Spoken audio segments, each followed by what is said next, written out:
The Chosen 選文，文章題目迷航之返，作者巴拿巴，文章源自蒲公英，聲音導航者黃妙清。今日係殷華擔任社工期滿3年嘅日子，佢決定辭職。曾經任水手嘅殷華從不怕奔波嘅生活，但每當接觸到弱勢家庭嘅孩子，佢嘅理性總會佔上風，使到對方無法感受到佢真誠嘅關懷。長久以嚟，挫敗嘅心情讓殷華憶起喺船上工作嘅日子。雖然疲累，佢卻想回到寬闊嘅大海，或許我會更加快樂吧。適逢新年離職潮，過去嘅同事開始聯絡殷華，船長問你願唔願意返嚟啊？佢嘅朋友亦都喺佢旁邊咁樣附議，你有相關嘅經驗，又可以攞到高薪，何樂而不為？幾經思量，殷華終於放下佢嘅猶豫，復返日夜跑船嘅生活。每一日望住潮起潮落，難免係寂寞，但殷華亦都唔想返屋企。佢嘅家庭關係本嚟就係若即若離，加上對於職涯規劃嘅意見分歧，殷華就漸漸起咗一個無形嘅心牆。對於佢嚟講，跑船係一種解脫。船隻航行嘅時候，仿佛能夠見到未來嘅曙光。靠近岸嘅時候，所有嘅不安亦都暫時塵埃落定。然而事情嘅發展與佢原先嘅想象係迥然不同。恭喜！經過18個月海上嘅資歷，殷華通過考試成為輪機長，舉凡消防、急救、維護船隻系統，通通都難唔到佢。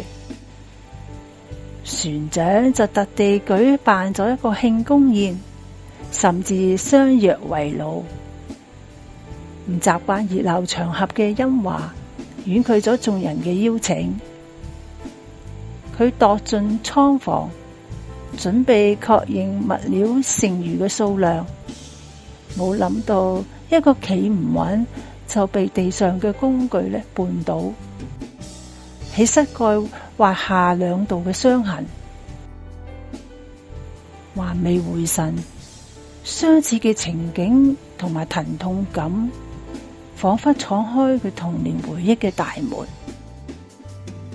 過去殷華曾經學過滑板車，但因為技巧生疏，總係跌到傷痕累累。爸爸陪住佢反覆咁練習，仲買咗一啲嘅保護嘅工具。喺殷華意圖放棄嘅時候，鼓勵佢堅持到底。等你學會嗰一日，才能夠享受騎車嘅樂趣。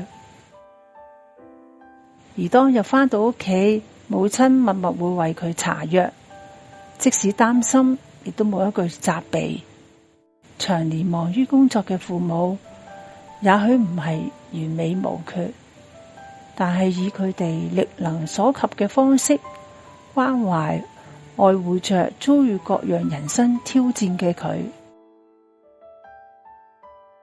行經多時，船隻終於靠岸，藉由碼頭提供嘅信號，船員就開始聯絡親友，互相導航。喺呢個時候，船長就攞住餐點嚟到上前，對住殷華說：再忙亦都要食飯，相信你嘅家人亦都希望你好好咁照顧自己。佢不禁諗起家人，佢發出個訊息確實都係千篇一律，吃飽了沒？但嗰份樸實無華嘅問候，從未因為佢已讀不回而間斷。諗到呢度，音華拎起佢嘅手機，略顯生疏咁撥起熟悉嘅號碼。爸，新年快樂！電話裏邊個人好快咁反應過來，音華，是你？新年快樂！阿媽去咗寄明信片俾你啊！音華哭笑不得咁問：我哋卸貨以後就要離開呢度，佢要將明信片寄去邊度啊？爸爸輕咳咗一聲，有啲難為情咁回應：你嘅心裏吧。出埃及記20章12節，當孝敬父母，使你的日子在耶和華你神所賜你的地上得以長久。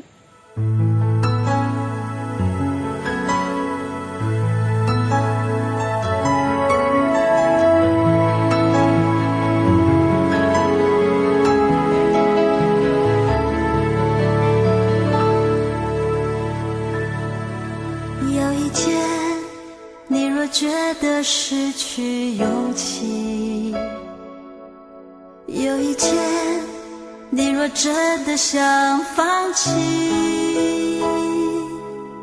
有一天，你若感覺沒人愛你，有一天，好像走到谷底，那一天，你要振作你的心情，那一天，你要珍惜你自己，那一天，不要忘記有人愛你，那一天，不要輕易說放棄。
你若真的想放棄